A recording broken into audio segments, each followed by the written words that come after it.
ഡ്രാക്കുളയെപ്പോലെ മനുഷ്യരക്തം ഊറ്റിക്കുടിച്ച് ജീവിച്ചിരുന്ന ഒരു വ്യക്തി, അതും ഒരു സ്ത്രീ, ഈ ലോകത്ത് ജീവിച്ചിരുന്നു എന്നറിയാമോ?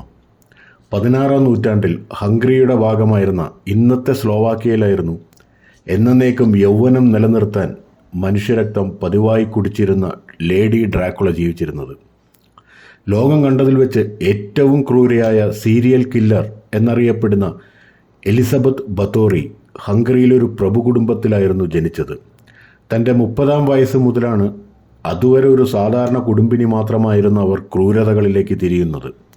1590-നും 1610-നും ഇടയിലായി 100-ലധികം പെൺകുട്ടികളുടെയും കന്യകകളായ സ്ത്രീകളുടെയുമാണ് ഇവരും ഇവരുടെ 4 തോഴിമാരും കൂടി കൊല ചെയ്യുകയും പീഡിപ്പിച്ച് കൊല ചെയ്യുകയും അവരുടെ രക്തം കുടിക്കുകയും ചെയ്തിരുന്നത്.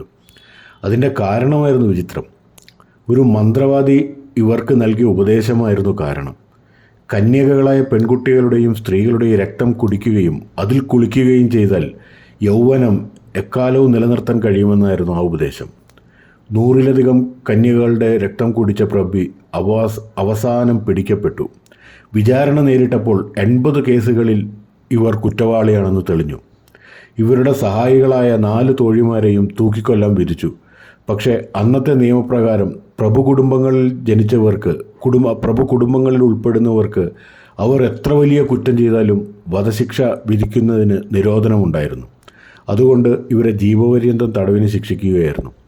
ഇന്നത്തെ സ്ലോവാക്യയിലുള്ള ചാക്കിൽസ എന്ന ഗ്രാമത്തിൽ അവിടെയുള്ളൊരു കോട്ടയിൽ 1614-ൽ തൻ്റെ ഉറക്കത്തിൽ മരണമടയുന്നതുവരെ അവർ തടവുകാരിയായി കഴിഞ്ഞു. ഇവരുടെ ചരിത്രമാണ് പിന്നീട് ബ്രാം സ്റ്റോക്കർക്ക് ഡ്രാക്കുള എന്ന കഥാപാത്രത്തെ സൃഷ്ടിക്കാൻ പ്രചോദനമായത് എന്നാണ് പറയപ്പെടുന്നത്.